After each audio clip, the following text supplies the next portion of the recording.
Hello, everyone. Thank you for joining us today.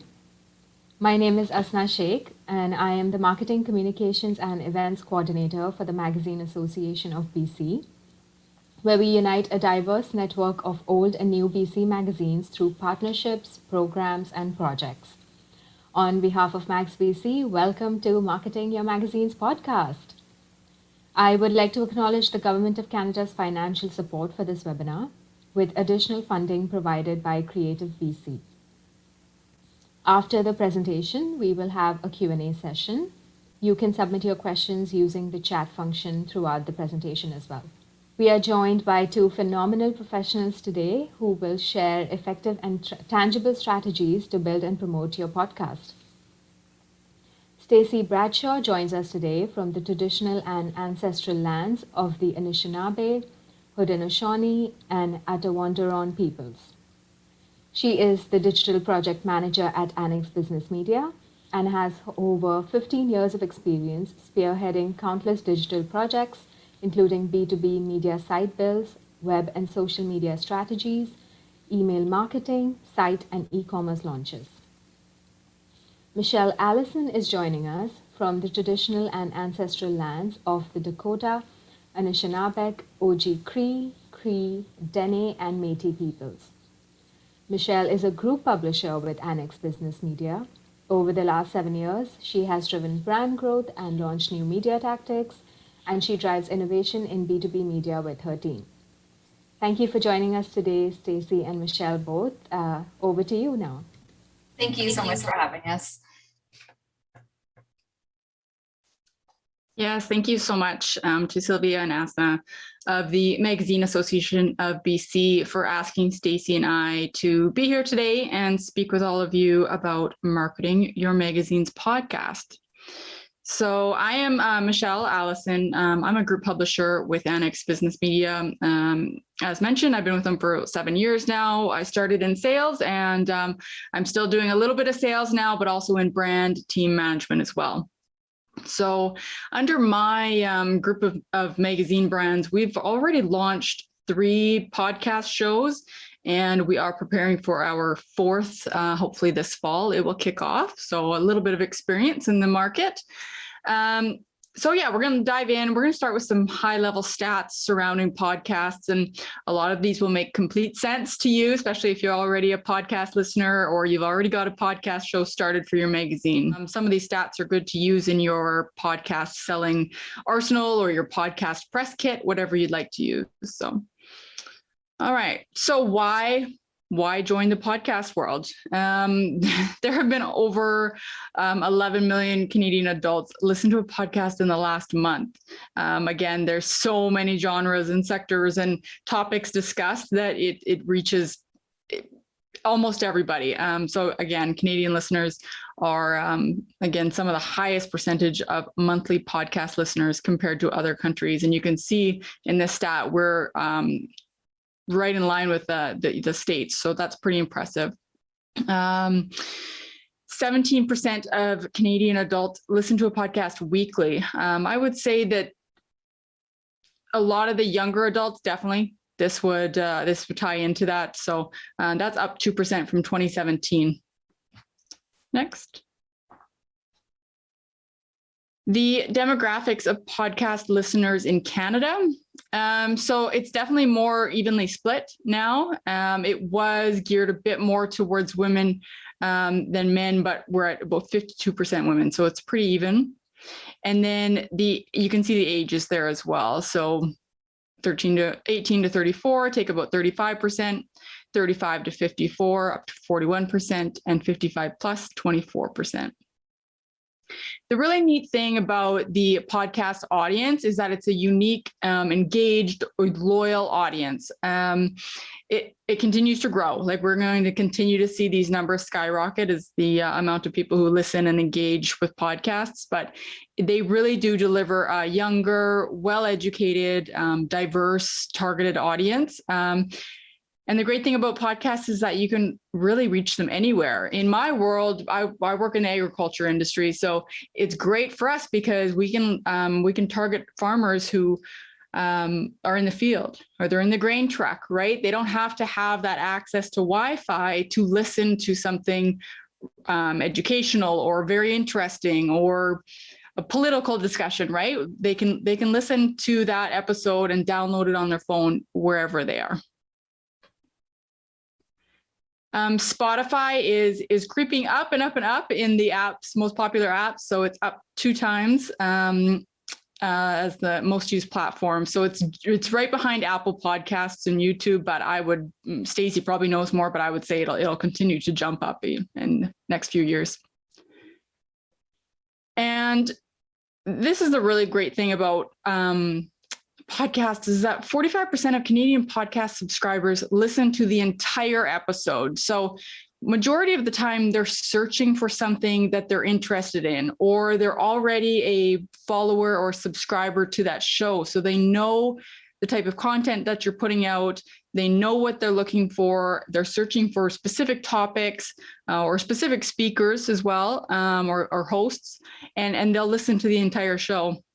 Especially a lot of business people who are traveling, you'll see a lot of them engage in podcasts on the plane or in the airport and stuff like that. And they listen to these podcasts right beginning to end.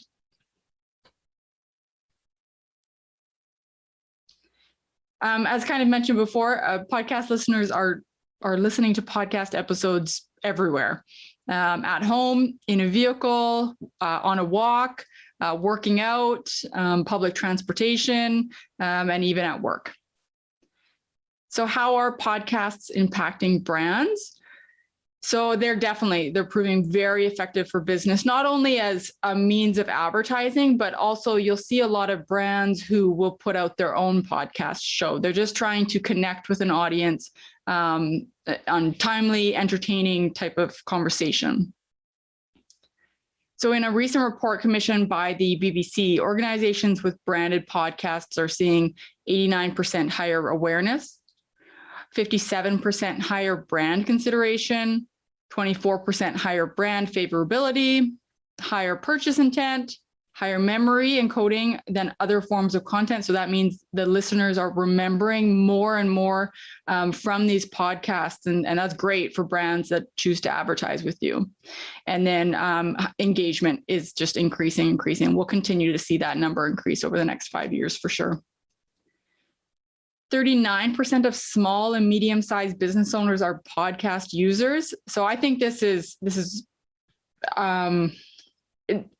people are looking for everything, right? You could be looking for professional development on a podcast. You could be looking for politics, news, crime stories, so there's so much that you can find on the podcast world that they're looking for everything.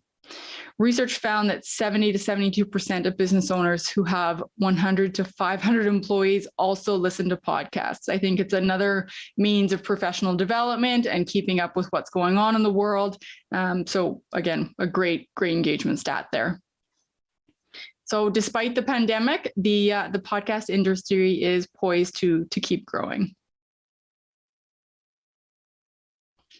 So I'll dive into a little bit of starting and marketing your podcast before I turn it over to Stacy for some more technical tidbits here. But these are some things you want to keep in mind as you launch a show or start thinking about a show. And then we're going to talk about some actual marketing tactics that you can implement right away. Really easy stuff that's tangible. So make sure that you're selecting the right host. Your host will make or break your show. They need to be passionate, educated, have a great speaking tone. When they're naturally curious about different topics in the world, they tend to just drive that conversation so easily. So that's a really, really great factor to keep in mind. And the other thing, when you're choosing your host, try to ensure that they're not a mic hog.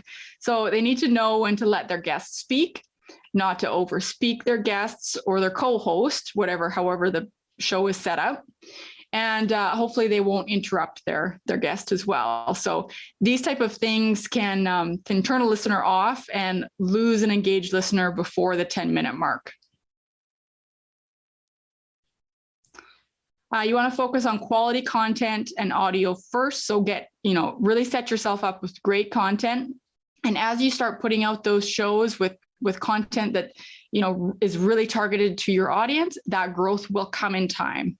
Don't expect it off the, first 5 to 10 episodes, but it takes time, and just make sure that you're putting out really high quality content. Be timely and relevant. That's a great thing about podcasts, is that you could get an interview today, turn the editing around, and get it out to market within, the next couple of days if you have your marketing ready. So you can be very timely, very relevant, depending on the topics that you want to discuss. You want to be sure to secure high-end guests and subject matter experts. So I think a lot of us know this in B2B, that when you put out good quality content, the audience will trust you more, right? So you want to make sure that you're having interviews that are providing great value to your listener, okay? If they can learn something from you, they'll be back, right? As you start to consider starting a podcast, make sure before you launch that you've produced anywhere from 3 to 6 episodes. This will get you rolling, and that you're not, in a time crunch and you feel like you need to put out all these or put together all these interviews in a timely fashion. If you can put together 3 to 6 episodes right up front, you've kind of started your launch off well. And then if you have those ready, you're able to start off or move into your longer term focus, right? Create a publishing schedule and stick to it. So this really depends on your brand. We'll see a lot of B2B brands put together either a monthly or a bi-monthly episode, and that usually works pretty well. Again, it depends on who you're speaking to, who you're interviewing, how much new content is coming into the industry. So you have to pick a schedule that works for you. But once you pick that schedule, stick to it, because your listeners they'll get used to that, right? They'll know, okay, this show is putting out 1 episode per month, so I want to make sure that I'm following it.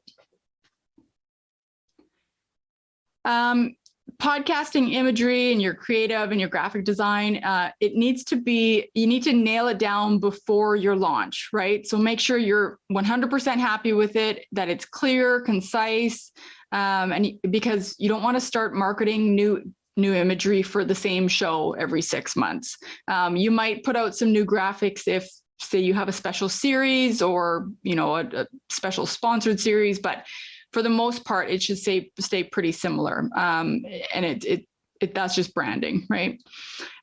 So we try to encourage simple ads, a simple background, clean and concise. Make sure that you have a podcast page on your brand's website. So this is it's just another place for exposure, right? People who come to your audience will see it. That's it. It also is a place to tell your audience what is the show about, who's speaking, who the guest host is, what kind of content you guys are talking about. It helps them find it easier. So if they're not necessarily using an app like Spotify or Apple Podcasts, but they're a regular visitor to your website, then they know they can always go there. They can watch it on your desktop, whatever it may be. And then that allows you to put an embedded version right on the web page.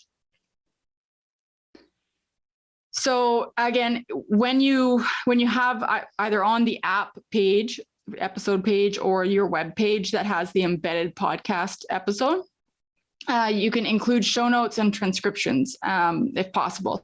So show notes are great because people can, if you time code it, people can skip to that spot in the podcast show and really get what they want out of the episode, or they can make sure that what they're looking for, what they want from that episode is going to be covered. And then the other option of transcriptions, this can help listeners, again, scan the content, but it's also beneficial in terms of accessibility and helping those with potential hearing impairments. Set a marketing and social media marketing schedule before your launch. So you just want to be, if you're getting ready to launch a show, you just want to get all your ducks in a row and be overly prepared. So this is a marketing schedule in terms of how you're going to market it through your print magazine, your e-newsletter, your website, and social media. And so you want to make sure, if your editor, say, for example, is your podcast show host, they'd be able to set up the social media marketing. But you want to make sure that there's supplemental marketing set up to reach each of your channels for your magazine, right? Identify your niche and be the expert and know your audience. So again, pick a great host or a great team of hosts or a contract host.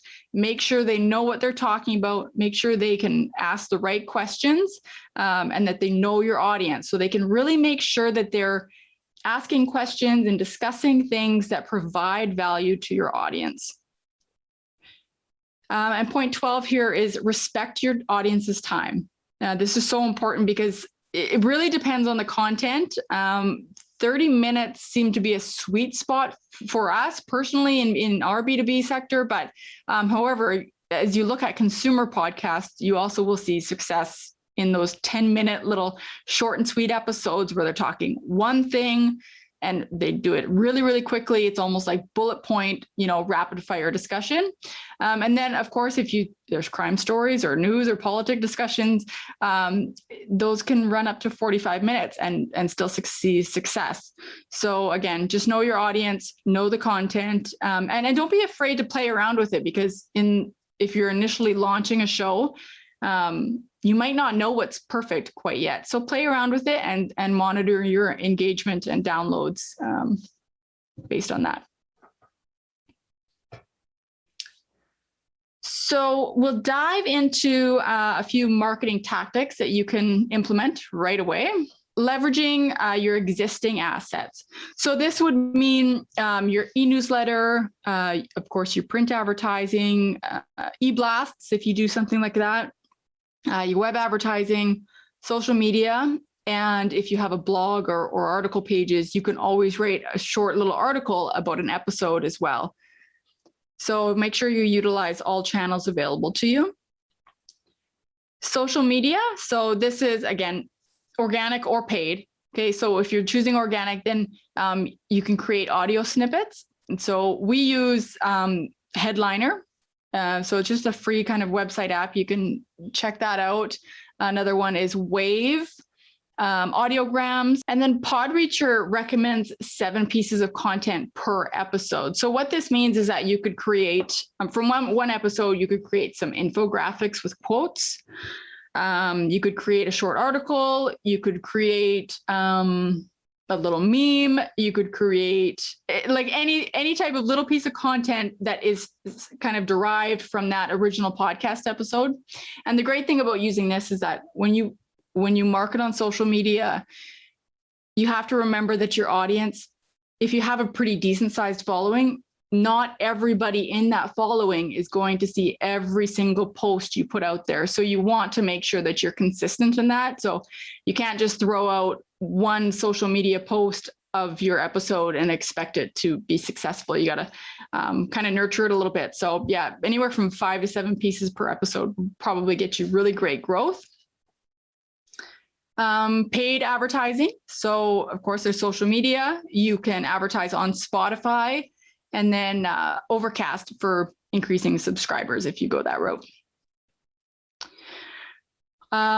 Of course, word of mouth and reshares is huge growth. Like you can find huge growth from somebody else with a solid following, resharing a social post or listening to your podcast on the desktop and then sharing it to their LinkedIn or whatever it may be.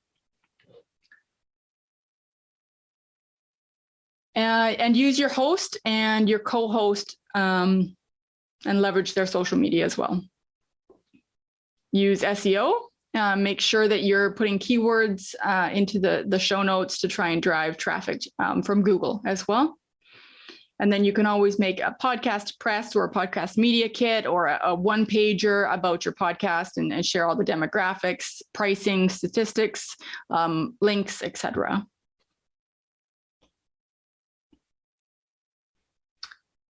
Vlog casting. So this is something a little bit new, but basically you take when you're creating your podcast, you'll create it from a video interview. And then you can either turn it into straight audio, and then you have your podcast episode. And then you also have a video interview that you could sell and share with your audience as well.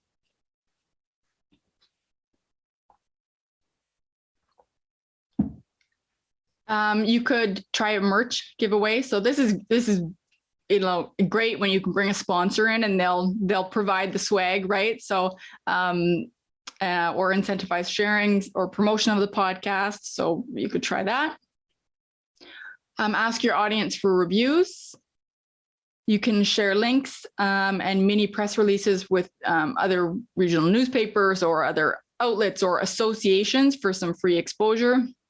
And again, if you were ever to do like a branded podcast episode where you're interviewing your sponsor, try and get them to share that anywhere and everywhere, right? That's always great as well. You want to publish on as many platforms as possible. So this makes it easier for your audience to listen no matter where they are, what app they use, whatever they're comfortable with, right?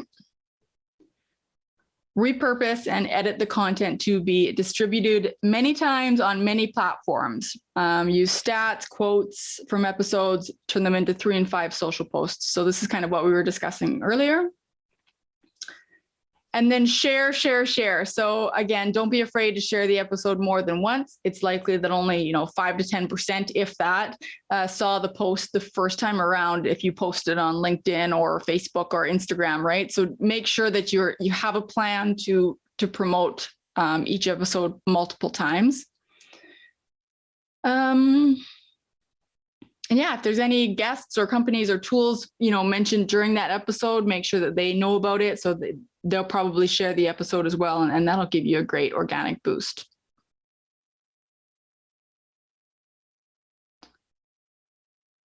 And yeah, just stay the course. So don't give up. So make sure you get your launch in order.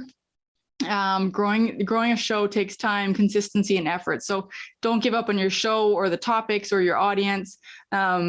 It can be slow off the start, but don't give up, because a few months in, you'll probably start to see some really great traction. So just be prepared to properly and heavily promote, be creative, and don't be afraid to use really unique content to promote your podcast show. All right, just a little bit more here from me, and then I'll turn it over to Stacy. So in the sales world, of course, we want to know how we can make some money off this, right? So there's a few different types of revenue models that you could try. The easiest is probably something pre-roll, mid-roll, post-roll, or a presenting sponsor who takes all three. That's always great, right? You can sell it directly to your advertisers, or you can work with an ad network like mid-roll. You can do affiliate marketing. Generally, you'll see this in more, I would say, almost consumer type podcasts, but basically you have a special link in your podcast, and if somebody buys from that URL, you get paid from that. Branded content. So these are just sponsored interviews or co-host interviews, guest host type interviews. So these are very targeted proposals that you discuss with your advertisers, and you can sell it like that. You can make money off podcast subscriptions, but I would say it's a lot harder than trying to get advertisers in the show. So it's a lot more work. You need to offer a lot more and make sure that your content is on par. So there is some pricing there listed on the slide, but again, you really have to nail down your audience, your sector, do some research, and pick a price point that's right for you. Some people will go with the CPM model. Some will stick with the flat rate type model. If you can bundle your podcast sponsorship with some print advertising and e-newsletter advertising and social media promotion, then your advertisers will find value through that as well.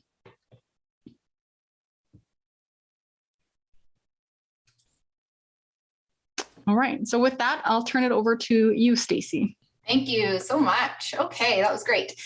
We titled this part of the presentation "The Nuts and Bolts" because we're going to get into some of the fun technical aspects of setting up and distributing and, of course, marketing your podcast. So on the planning side, we're going to talk about sort of defining your podcast type and what format you're going to go with.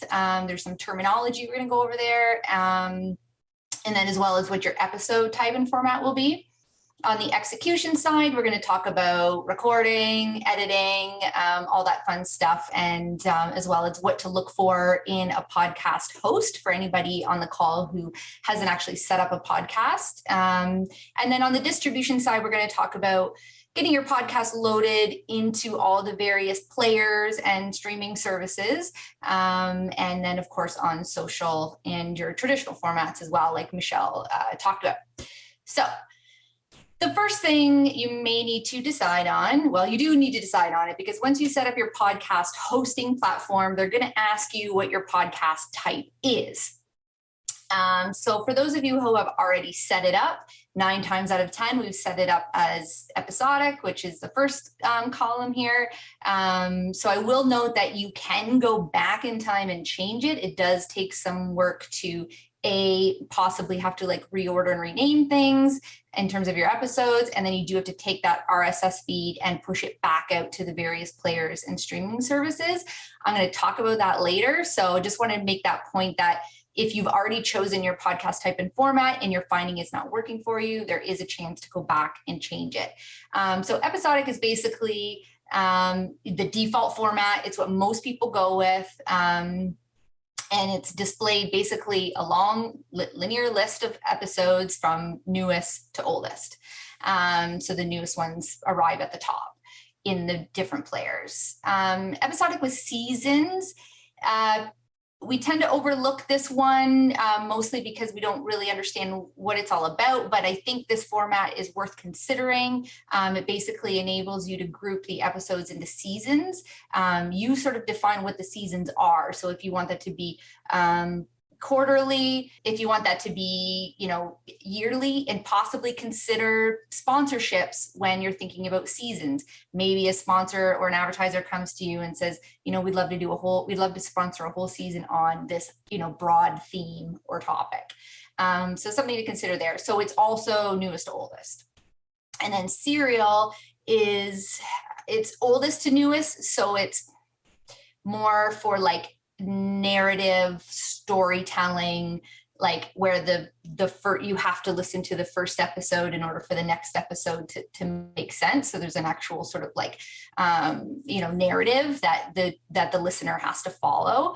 The other thing I didn't mention here that I thought about this morning is bonus episodes. So bonus episodes don't really fall into the sort of order that you've set up. So they just go in, sort of interject themselves in when you post them. Bonus episodes are also a cool opportunity around sponsorship. So bonus episodes might be like 5-10 minutes long. Maybe it's more of a content marketing type play for the advertiser where they're producing a little bit of content for you, but it's too promotional to be a full episode, so you call it a bonus episode. Bonus episodes might be good for more like timely things too, like if you're in a B2B space and you've gone to a trade show or an event, you want to do a bit of a wrap up, that could be a bonus episode, something that sort of falls out of the normal format that you typically put out. So after you've decided on your episode or your podcast format, you need to think about your episode type and format. I think the most important thing to stress here is that it can be varied. Like at Annex, we typically go with the hybrid model where some episodes are interviews and some episodes are co-hosted. Some of them are solo podcasts. So you want to be consistent, but it's okay to switch it up. I'll talk about how to get that sort of consistent vibe out to your audience in the next slide. But for right now, I'll go through some of these options. So the solo podcast, I think, is great for sort of like educational training, teaching type of podcast where you're really just sort of like covering one topic. Think about like the teacher standing in front of the class. They really want to, deliver a message in a certain way. Solo podcasts are great for that. The co-hosted, obviously a little more casual, a little more conversational. That's what we tend to like. It can kind of banter back and forth. And then interviews, of course. Michelle talked about this, but interviews and guests really contribute to growth. So I think that's a big takeaway. Like, even having, if you have really high profile guests, you might ask them to, record a little promotional piece for you as well, that you could put out on social. Podcasts are, like we talked at the beginning about how pervasive they are, how much they've grown in such a short amount of time. But when you think about it on the scale, like there's something like, I can't remember the number, something like 600 million blogs in the world. Blogs took off like crazy, right? So there's literally hundreds of millions of blogs. So all of these guests and interviews, people that you're interviewing, there's a fly in here, it's really bothering me, have probably been quoted in a blog, have probably produced their own blog. There's a lot of noise in that space, a lot of competition from an SEO standpoint. There's something like 2 million podcasts, crazy amount. They're huge right now, but probably within your niche, within your industry, maybe these people you're interviewing haven't even been on a podcast. It's still kind of new and a big deal for these people. So they're going to share it out. So really like take advantage of that. And even if your format isn't like going to always be an interview, probably a good idea to interject some interviews into your content planner. So panel shows are sort of like, roundtable groups of people having a discussion. Nonfiction narrative, and fiction narrative are sort of self-explanatory. Repurposed content, some people are kind of like digging back into the archives and reading out maybe like this may not really lend itself well to magazines, but like, Oprah, for example, is like going back into her old shows and just sort of narrating over top of them and pulling pieces from them. So if you have evergreen content that for some reason still really resonates with your readers, maybe there's something there. And then of course, like I said, I think hybrid is probably the most common and the way to go. So I think before you do any of this, you really have to decide, make sure that whatever format you go with sort of aligns with your mandate around your podcast.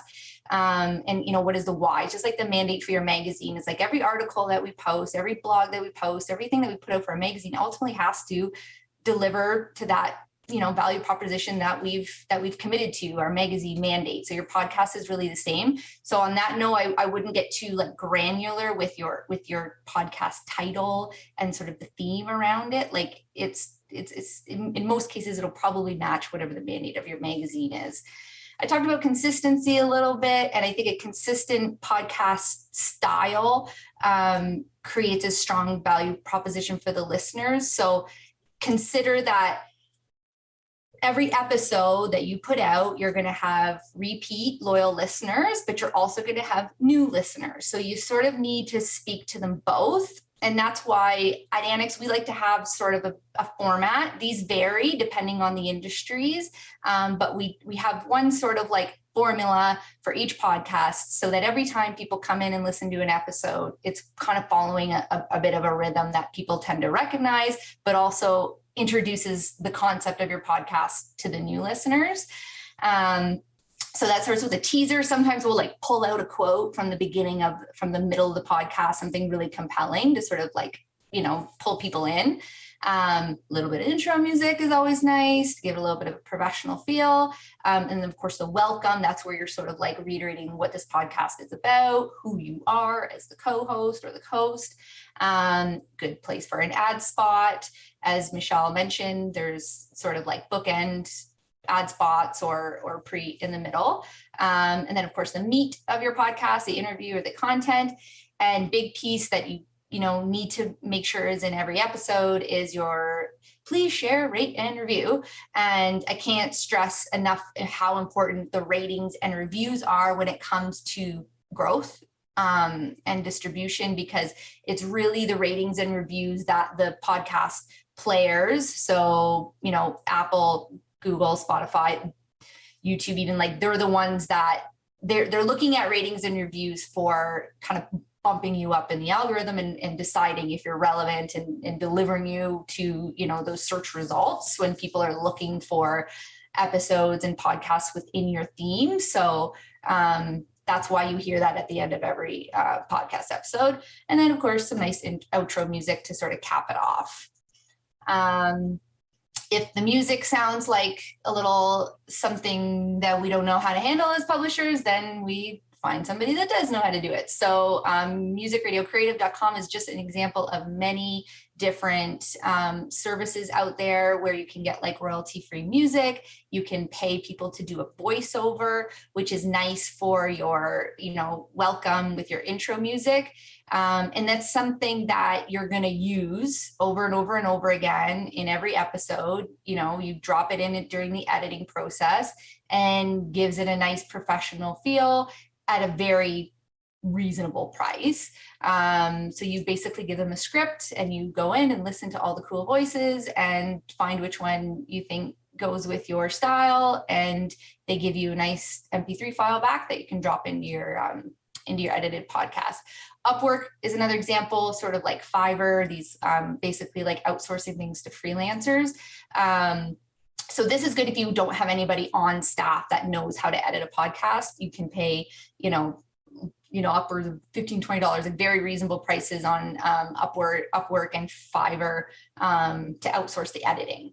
So that's an option if that part of it is, not in your team's skill set. So speaking of editing tools, so this is by no means like an exhaustive list, and it's not even, I would say, like the top 5, but I chose these 5 for various reasons, just to kind of give a range of options depending on price, of course, like how much you want to pay, skill level and skill set on your team, and then familiarity with certain platforms. So some people are going to gravitate towards GarageBand or iMovie, even if you wanted to, because they're heavy Apple users. So that's just going to be more instinctually, easy for people who are familiar with Apple software. Audacity is very popular. It's free. A lot of our editors like Audacity. I don't think it's like the prettiest platform in the world, but it's certainly easy. And it has a quick, pretty short learning curve. So a lot of people use Audacity. It's very like much focused on podcasts as well. I've never used a script, but I did do some research on it. And I think it's, from what I read, very easy to use and very affordable. Adobe Audition, again, I don't know anybody uses it, but a lot of people who are familiar with Adobe Suite, like your production team might be, that's something that comes with C-Suite, so they might already have it, already familiar with the Adobe sort of framework, and that makes sense for them.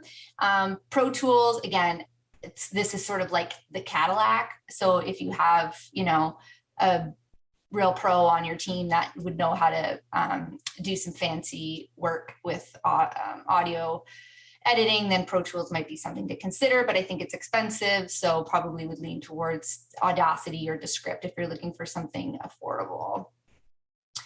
So you've defined your podcast type and perhaps you've already created some episodes and got your editing tools in place. So the next thing you need to do is pick a podcast host.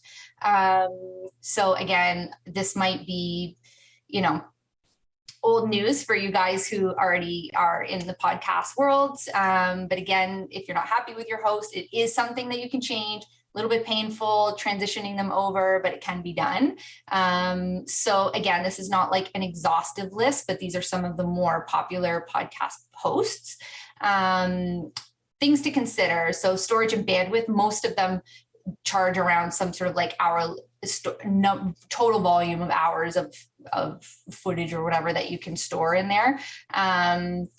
The ability to host multiple shows, and if there's fees or extra costs around that. So at Annex, for example, we host multiple shows. So something like, that only allows you to host, a certain limit on literally like actual shows. You might need to consider that. how easily it integrates with your website. Like Michelle alluded to, having a website for each, or web page for each episode, super important for reach. So how easy is it to embed those episodes into your page? A lot of the hosts have WordPress plugins that make this even easier. So if you're in WordPress, that's something to consider. There's probably Drupal plugins as well for some of these. So that's something to look at. Monetization options. So if you are going to go the route that Michelle talked about, where you're actually, participating in one of these ad programs where you're getting paid for the listens, then you might want to pick a podcast host that integrates with those. Transcription services, like we talked about, for accessibility. Some of the hosts have that built in. Distribution features beyond just the RSS feed. So essentially the podcast host creates an RSS feed for you, which you then take and plug into Apple iTunes or Apple Podcasts, plug into Google, plug into Spotify, et cetera, to get up on these services. A lot of the hosts now make it really easy for you to basically upload your episode, and then with the click of a button, they're going to push it to Stitcher, they're going to push it to Spotify, they're going to push it to all the different players for you. There's certain ones like Apple, you have to have an Apple account in order to get it up there, and you want to do that. But a lot of the sort of ones that people may not be familiar with, you don't need to have an account for, but you want to be there anyways. So look for a host that makes it easy for you to get into all these players, because I think, unless you have, which I don't think any of us do, but unless you're gonna have like some exclusive agreement, like, there are like big high profile shows like Joe Rogan, for example, can only be seen on Spotify because he's an exclusive agreement with Spotify. We are looking for, at least at Annex, we're looking for sponsor dollars. So we're looking for growth, and we want it out there to as many listeners, relevant listeners, as possible. So we're not going to limit ourselves to the players. We want to get it out there. And then analytics.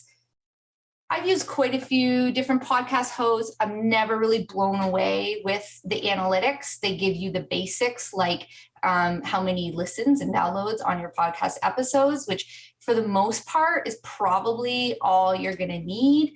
But I did do some research on some options if you want to take your analytics to the next level, or you have an expectation from your sponsors that they want more granular information about your podcast analytics. So Chartable seems to be the most popular one. They've got things like retention graphs. So it'll show you like month 1, month 2, month 3, if you're improving in terms of like repeat and returning and loyal visitors, which is really sort of that's a key metric.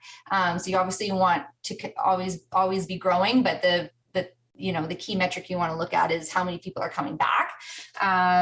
Obviously it tells you which episodes perform the best. So just like you use Google to decide what article type you should be doing more of, you might want to use your podcast stats to get a sense of which types of episodes are really resonating with your readers or with your listeners, and do more of that.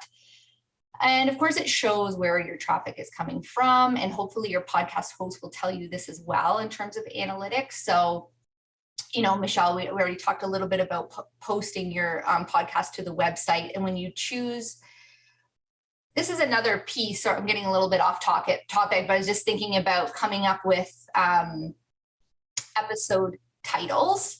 So when you come up with your episode titles, which again, something you kind of want to plan, like your episode titles, you kind of want to stick with a bit of a formula, a bit of a consistent way of presenting your episode titles. And so they want to be, it's just like SEO for your website. When you're writing an article post title, you want to be clever, of course, but we also want to be descriptive and consider keywords. So, if you're writing, I'm trying to think of an example. Let's say you're like writing for an educational platform or something geared towards students, and the article is, study tips for acing that next test, something. So you've got study, you've got test, you've got the keywords in there that you want to hit. much better than saying something metaphorical like making the grade, like something that doesn't give the reader any information or the listener. So people are searching for your podcast episodes. They're searching for themes in these players. So your titles are what are going to determine whether or not you appear in those search results and if you're relevant to their search. So we have to consider that. And another point, I'm really getting off topic now, you don't have to put episode in your title because that's part of the player. It's a mistake I see a lot of people made. So you're just kind of wasting space when you're writing episode 1, episode 2. Okay, now I'm back on track. So we talked a little bit about how some podcast hosts make it really easy to distribute to the various channels. And just to reiterate again, like you do, once you get that RSS feed, in some cases, you will have to go to Apple Podcasts, create an Apple Podcast Connect account and drop in that RSS feed. It will scan all the information and upload it for you into Apple Podcasts. Same with Google Podcasts. Google will find your podcasts, whether or not you do this or not, but it is a good idea to set up that account in Google Podcasts. It's called Google Podcast Manager. It's a good idea to set it up and actually input your RSS feed so that if, for example, you change your episode format or you change a title, it's not going to update in Google Podcasts until Google decides to go ahead and index again. So Google's sort of constantly indexing the web for new articles, new posts, etc. But you can't tell Google when to do that. But if you have an account, then you can go in and say, refresh the feed. When they refresh the feed, any changes that you've made sort of get updated. Spotify, you don't need an account. Again, it will 9 times out of 10, it will index and it will find you. But again, we like to have, control over, when that gets indexed and just make sure that we know it's up and running. And it won't necessarily find you right away unless you've got huge growth really quick. So it's a good idea to either work with a host that does this for you or go ahead and set up those accounts in the various players. So this is my last and final tip is, if you don't know where your podcast already is, because your podcast is probably showing up in some of these places and you don't even know it, or it's not, and that's a problem. So there's this really cool website, which is free, called pod.link. You throw your podcast in there. So you just search for the title of your podcast. Hopefully it comes up. I typed in Feather Forum, which is a podcast for our poultry magazine. And this is the result. So it will give you the link to your individual podcast on each of these players. So there's your Apple link, there's your Spotify link, there's your Google link, etc. So that's just a handy little, because the alternative is going to each of those platforms and finding it, which is time consuming. So that's just a handy little website that I like to use when people are looking for their links on the various players. So I think, now gone ahead, and I think we're good to move on to any questions. Amazing. Thank you so much, Michelle and Stacy, for that amazing and thorough presentation. All right, we will start the Q&A session now. Michelle Kelly asks, do you think it is worth it to advertise on other podcasts?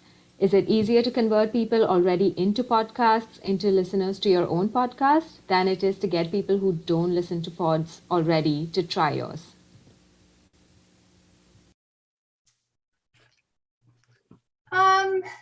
I think if somebody is willing to let you advertise in their podcast and they have a big reach and it's a relevant audience, then I don't see why not. I think your best place to start, like Michelle said, is with your traditional, your email list, your SMS list, if you have it.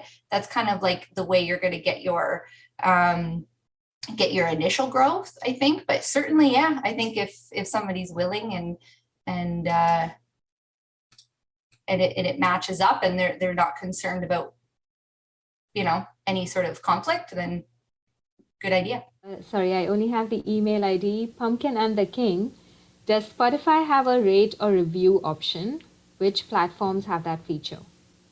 Yeah, so Apple for sure, Google for sure. YouTube just has its normal, like, likes and comments. So likes and comments are how it decides. I believe Spotify has the same. And Spotify, I think, is mostly around how many listeners. So the more listeners you have, the more you kind of get bumped up. Okay, and I have one more question from Scott Jameson. With some of the smaller or niche markets that we deal with, how do you entice sponsors to jump on board? So I think in this situation, it's really ideal to have your sponsorship package nailed down. When we started on one of our first podcasts, we made sure that there was a lot of value in that package, and that's what set us apart from our competitors. So our competitors were saying, hop on for a pre-roll or hop on for a sponsored interview, and that's that. So we added in some extra value, and I think that's what really made the package enticing.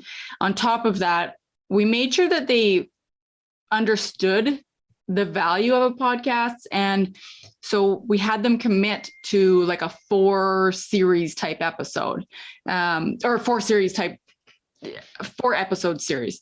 So 3 of those would be content that we led. Okay. Our editors found the interviewee. And then one of those was a branded episode. And so the sponsors loved that. But again, we had to have those tough discussions with them saying, it has to have value. This is not a sales pitch. Like, we have to teach the listener something. They have to find value in it. And eventually most of them, they understood, right? They wanted that thought leadership type feeling, right? They were over the press release type thing. So we really sold them on the thought leadership. And again, if you're a small niche market and you don't have the competition, then that's also a perfect rabbit hole to get into, right? Does anyone have any other questions? Remember, you can either drop in your question in the chat, or you can also unmute yourself if you want to ask your question yourself. Yeah, I'll unmute myself. So we have Michelle and Stacy. You know what? I may have met you guys kind of online. It's Teleni, and I have the children's podcast. And I had at one time was kind of desperate looking for some assistance, and if 1 or 2 of you had responded. I'm not sure if it was one of you or both. But yeah, I mean, it looks like some of the things that you mentioned I'm doing, so which is good. Because we're children-based, it's such a different thing, right? So I can definitely tell that I'm at the position. We're just getting ready to produce our 5th podcast to actually work with someone individually who might be able to guide us a little bit more, especially because our audience is so different, working with perhaps educators and classrooms and schools and whatnot. But no, it's very helpful. I look forward to really doing better with what we've already started and really make a difference and get it out there. Great. Thank you. Hey, we have one more question, and it might be the last question that we can take. Do you recommend that magazines who are creating podcasts should listen to podcasts? What are some of your favorites? And this question is by Allison McGreen. You want me to take that one? Sure, go ahead and start. Yes, 100%. I'm a big podcast listener, and I listen to a lot of podcasts that, like Michelle mentioned, it's sort of like the new way of keeping up on your industry. I listen to a podcast called the B2B Marketing Podcast. I listen to Adam Grant's Work Podcast. So I'm constantly sort of like feeling like at least I'm on top of things, and I'm, keeping on top of my industry without having to take a course, read a book, doing it on my walks, or listening to it on my lunch hour. So just as a professional in any field, I think I highly recommend podcasts. And then of course on the episode format that you like on a, personal podcasts that I listen to. I like Gwyneth Paltrow's The Goop podcast, which is very good. I listen to a lot of health podcasts. There's all kinds of humor podcasts that I listen to. A lot of comedians have podcasts now, which is like, what a great way to sort of kick back and lighten up your day, then listen to a comedian. So I think I definitely recommend listening to podcasts both professionally and personally, and that can only help in your developing your own podcast for sure. Yeah, I would second that completely. And definitely as a publisher or a salesperson, if you're not the one doing the episode for your brand, make sure that you're listening to your own brand's podcasts when they get released. That's just a no-brainer. It should definitely be on your list. I was just looking through my list. Again, professional and personal. So I listen to a lot of the fitness type personal podcasts, but there's also some great media podcasts out there. So a few that I have on my list here are Killer Media Sales.